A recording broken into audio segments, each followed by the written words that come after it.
Hola, bienvenidos a un video más sobre análisis de partidas de ajedrez. En esta ocasión nos toca analizar una partida jugada en Tilburg en el año 1991 entre Nigel Short, el ex retador a campeonato del mundo, y Jan Timman, un super gran maestro bastante famoso.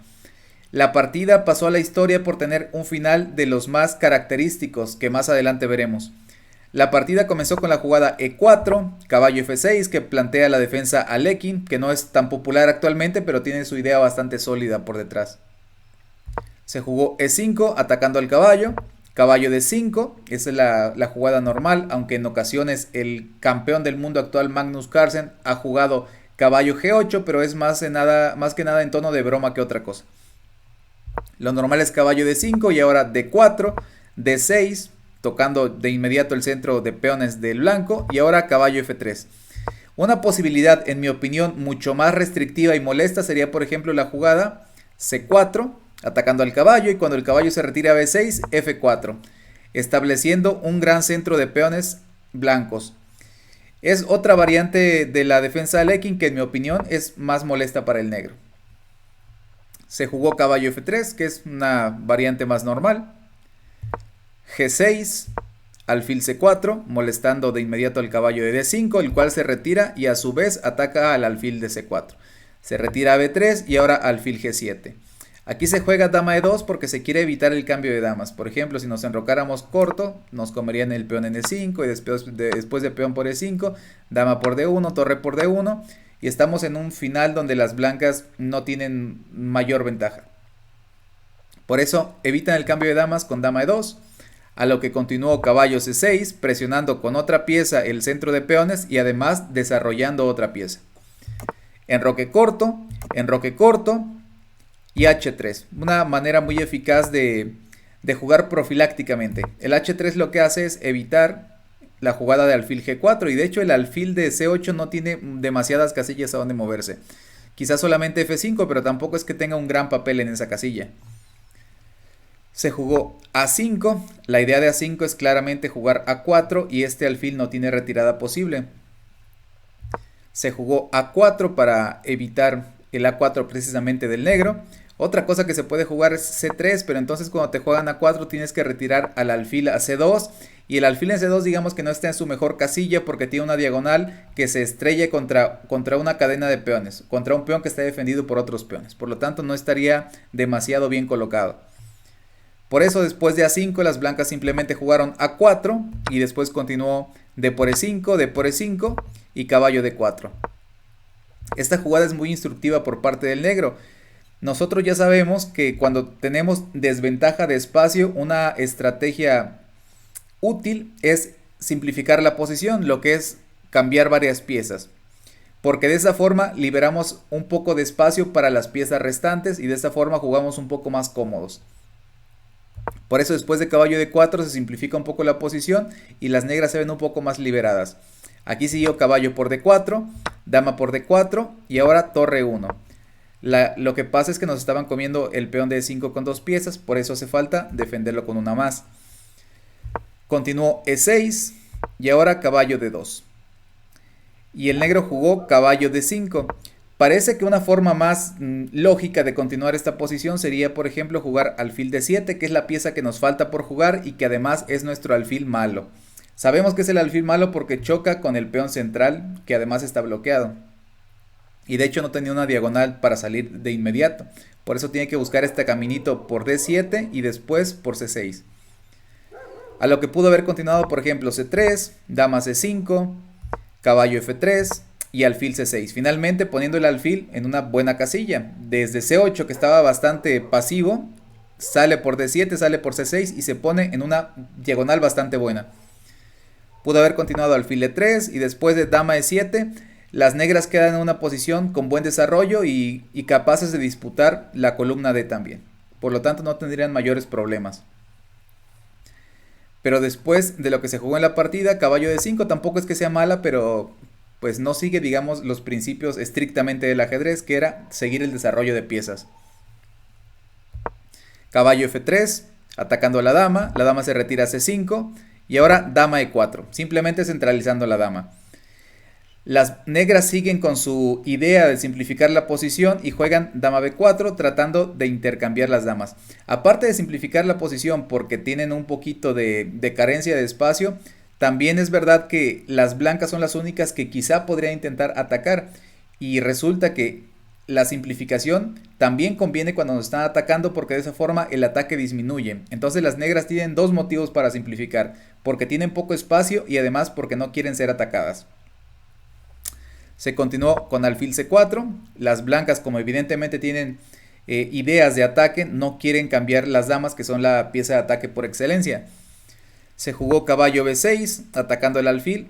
Ahora bien podemos retirar el alfil a d3, intercambiar damas y no ha pasado nada. Las blancas siguen bien, pero no es la idea. La idea es continuar con las posibilidades de ataque.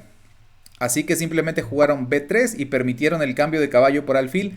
A pesar de deteriorar la estructura, permanecen todavía las posibilidades de ataque, ya que por ejemplo la dama puede venir a h4, quizá el alfil a h6, el caballo a g5 y quizá pudiéramos pasar una torre por la tercera fila. Por lo tanto, fue la decisión acertada permitir el doblaje de peones a cambio de llevarse la pareja de alfiles. Torre e8. Torre 8 pareciera que no tiene mucho sentido, pero la amenaza era alfil a3 enfilando a la dama y la torre, por lo tanto era necesario quitar alguna de las dos. Decidieron quitar torre e8 y ahora torre d1, apoderándose de la única columna abierta, bueno, de la única columna abierta compartida, porque las blancas tienen otra columna abierta en B. Dama c5 y ahora dama h4. Empezando con el plan que mencionábamos anteriormente de que quizá pudiéramos intentar cambiar el alfil en h6 o llegar a g5 y después cambiarlo en f6 y saltar con el caballo a la casilla g5. Después se jugó b6. Si se captura, por ejemplo, el peón de e5 con el alfil, lo cual en apariencia se pierde de inmediato y en la realidad también, porque simplemente se juega alfil a3 atacando a la dama y la dama resulta que no tiene casilla de retirada donde sigue defendiendo el alfil de e5. Tendría que quitarse a un lugar como b6 y pierde el alfil y está en una posición completamente perdida que no vale analizar para nada. Por eso no se comió el peón y jugó b6. A lo que continuó alfil e3 atacando a la dama se retiró a c6 y ahora alfil h6. La d3 solamente fue una jugada intermedia para retirar a la dama de esta diagonal y ahora sí a seguir con el plan de intercambiar alfiles. ¿Por qué este alfil sí es bueno intercambiar y las demás piezas no? Bueno, la idea aquí es que el alfil de g7 es la única pieza que realmente está defendiendo el enroque corto y por lo tanto hay que deshacerse de ella. Este tipo de simplificaciones sí conviene porque tienen una idea muy clara en mente. Alfil h8 y ahora torre de 8. Aquí evidentemente no te puedes comer a la torre porque entonces simplemente te hacen dama por torre, tienes que poner tu dama, entonces te la comen con mate. Así que por eso después de torre de 8 se jugó alfil b7 y ahora traemos la otra torre a d1 también. Nuevamente no puedes tomar dos veces en d8 porque entonces otra vez te dan mate de la misma manera. Por eso después de torre a d1 se jugó alfil g7, torre de 8 a d7. Aquí es bastante peligroso porque la torre está en séptima atacando al peón de f7 que también puede ser atacado en algún momento por caballo g5. No todavía porque está la batería de alfil y dama que me darían mate en g2, pero en algún momento puede estar a la mano el caballo g5. Torre f8, defendiendo anticipadamente el punto f7. Y ahora alfil por g7, deshaciéndonos del alfil que está defendiendo las casillas negras. Rey por g7. Y ahora torre de 1 a d4. Una jugada bastante típica para pasar la torre al ataque a cualquiera de las columnas F, G o H. Normalmente F o H, porque la columna G es un peón defendido por otros dos peones, así que es más difícil atacar por esa columna, pero las columnas F y H parecen perfectas para colocar a la torre de D. Torre a E8. Aquí podemos observar que las negras casi no tienen posibilidades, están completamente atadas de manos. La columna D, que es la única columna realmente abierta, está controlada por completo por las blancas y no puedes ni siquiera ser disputada porque la casilla de 8 está controlada por las dos torres y también por la dama. Por lo tanto no puedes poner ninguna torre ahí porque la perderías. Se continuó torre a E8, las negras no tienen más que estar perdiendo tiempos con su torre. Están sólidas, pero entonces las blancas tienen que demostrar cómo ganar. Dama F6 jaque, el rey tiene que ir a G8 y ahora jugaron H4, pero parece que no es lo mejor. Conserva la ventaja, pero habría una jugada que les daba muchísima más ventaja, que era la jugada caballo H4. Quita el caballo, no permite el mate en G2 todavía porque desde H4 lo sigue impidiendo, sigue defendiendo la casilla G2. Y la idea es que si por ejemplo las negras siguen perdiendo tiempos con sus piezas, por ejemplo torre B8, simplemente seguiría F3 para evitar el mate en G2 anticipadamente, y después de por ejemplo torre E8 otra vez, podríamos sacrificar el caballo en la casilla G6. Ahora, no te pueden comer con el peón de F porque recibirían mate en la casilla G7. Y si te comen con el peón de H, entonces simplemente jugamos torre H4 y el mate en H8 es imparable. Por eso, después de dama F6 y rey G8, jugaron H4, que no parece ser lo más preciso como digo, pero sigue manteniendo una gran ventaja. Se jugó H5 y esta jugada es lo que permite el excelente remate del blanco, la excelente culminación de la partida, que es una idea bastante original y bastante bella. Se jugó rey H2. Aquí pareciera una simple jugada como de pérdida de tiempo, pero más adelante se verá cuál es la idea real de la jugada rey H2. Se jugó torre C8, las negras siguen perdiendo tiempo pensando quizá que las blancas están haciendo lo mismo porque no hay forma de progresar aparente.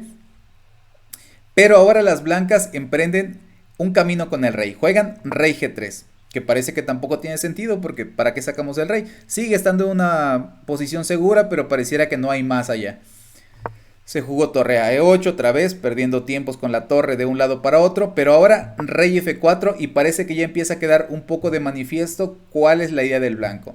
Lo que quieren las blancas es llevar su rey hasta la casilla H6 para ayudar a su dama a dar mate en la casilla G7. Probablemente aquí las negras se dieron cuenta de las verdaderas intenciones del blanco, pero ya no hay nada que hacer. Jugaron todavía alfil C8, pero después de la jugada rey G5 decidieron abandonar. La razón es que el mate es forzado. Por ejemplo, si permites te van a jugar rey H6 y te van a dar mate en G7. Pero si intentas hacer algo como rey H7 para no permitir la entrada del rey en H6, pues simplemente te dan mate jugando dama por G6 jaque. No puedes capturar con peón porque está clavado por la torre de D7. Por lo tanto tendrías que ir quizá a la casilla H8 y entonces podría continuar dama H6, el rey tiene que ir a G8, no tiene opción, y entonces simplemente podemos entrar con el rey en G7 y el mate en G7 es imparable otra vez. Por lo tanto, en esta posición después de rey G5, el negro decidió abandonar y terminar con una de las partidas más hermosas que hemos visto. Bueno amigos, eso ha sido todo el análisis por el día de hoy. Espero que les haya gustado la partida. No olviden darle like, suscribirse, compartir el video y activar la campanita. Hasta pronto.